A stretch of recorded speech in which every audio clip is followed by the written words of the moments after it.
Hey guys, we get this question quite a bit, and I just wanted to make a little video to help you guys understand the predicament that we were in. So it is currently monsoon season in Indiana, and it has rained and rained and rained, and it seems like there's no end in sight.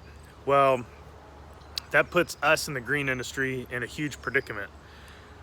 The reason that is because we have a route to mow. We mow 4 days a week, and we leave Friday and Saturday as catch-up days.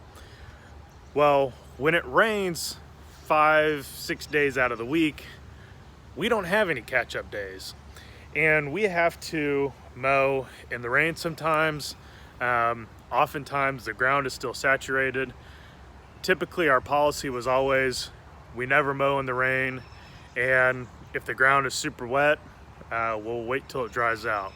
Well, this year has proven that policy has to go by the wayside, or else all of our yards would be 5 feet tall and haven't been mowed all year, because there's just no way around mowing when it's wet and in the rain. So the video that I'm bringing you today is related to the rain, and it's how do we mow in the rain?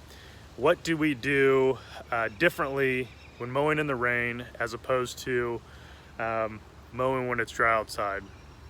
So inherently you can understand that we are making less money as a company because it takes us longer to mow a yard. We go a little bit slower, things like that.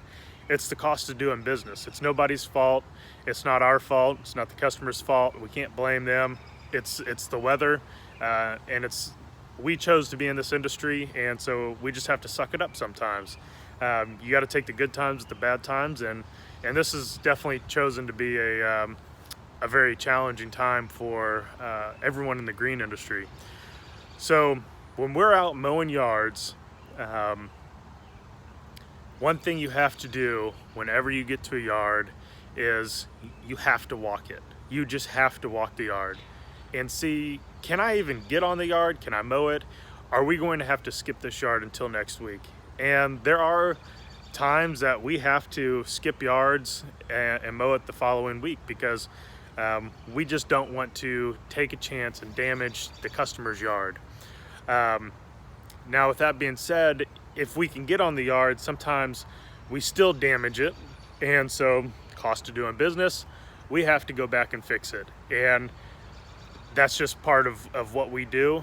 If a customer calls us and says, hey, you guys damaged the yard, I completely understand. Let me fix it for you. I'd be happy to. I'll be out in the next day or two, and we'll get it all taken care of for you. So there's possible damage. You got to walk the yard.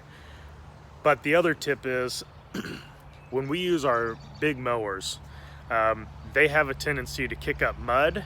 So when it's really, really wet outside and they mow over a certain area, you can typically see their tire marks because they fling mud. And it's not that any of the grass is damaged at all. It is that the mud that is on the ground, the mower kicks it up and it's on the grass blade. And so the only way to get rid of that is wait till the next rain, which luckily right now is probably the same day, a couple hours, wait a couple minutes, it's probably raining again. But the next time it rains, it will wash all the mud off of the grass, and it'll look perfectly fine again. But there is no turf damage, typically just when you see the brown lines in the yard.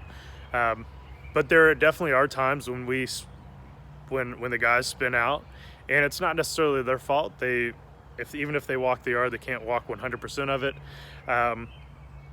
And we just go back and fix it. It's just what it is, But here's the main tip that I can give you is walk the yard and make sure you can get on it. If it's worth going on, mow it. And we do push our luck sometimes. But the benefit of having a big walk behind mower or a big zero turn is that the tires are much wider than a push mower. And push mower tires are also plastic. And so when you look at the pounds per square inch I would 9 times out of 10 put a bigger mower on a wet yard than a small mower. And so if you do your calculations, go back to physics, and you remember the pounds per square inch formula, the tires on a big commercial mower have air in them. The smaller homeowner push mowers, a 21 inch, 22 inch, even though they're lighter, they're plastic or rubber hard wheels. And so you can only get, this wide of a tire, and only about this much of it's in contact with the ground at any one time. So the pounds per square inch on a homeowner mower is much greater than a commercial walk behind lawnmower. So what we do when it's raining is we let some air out of the tires. So instead of having this, the tire is already this wide and this much of it is on the ground at any one time, we let some air out of the tires. So now we're increasing the surface area of how much tire is on the ground, because it's kind of flatter. So there's more, the tire is more flat.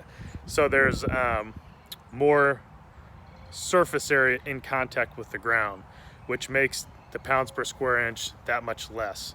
So that's one thing that we do that can really benefit you guys. And these are some of the things that we are doing to ensure that we don't destroy your guys' lawns. We really do care about them. We try to do the best we can. We are humans, we are gonna mess up. It's the name of the game. But we have a job to do. We gotta get the yards mowed. So these are a couple of the things that we do to ensure safety and ensure that the yards aren't getting destroyed. Hope you guys enjoyed this video. Hope you guys learned a little bit, and maybe if you're a customer, you kind of see it from our side as well. We're not always out there to try and destroy anybody's yard, I promise. It costs me more money when we go out and destroy yards, so I'm definitely not trying to destroy yards, because it takes me away from working on very critical things, strategy in the business, when I have to go out and buy dirt and seed and starter fertilizer and go and fixing the lawns. So trust me, I definitely don't want to be out there doing it, but it's the cost of doing business, especially when we're in such a rainy season. So hopefully you guys understand. Hopefully that gives you guys a little bit of insight of what it's like to mow very, very wet, rainy yards day in and day out, and it can be very, very frustrating.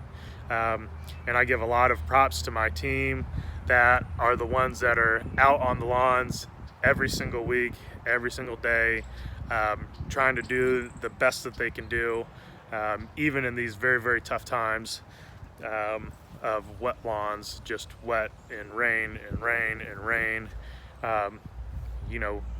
We got 2 good days. I think Friday and Saturday was dry. I was like, whew, heaven's here, but no. So hopefully this video helped you guys. Stay tuned for the next one. Talk to you guys later. See ya.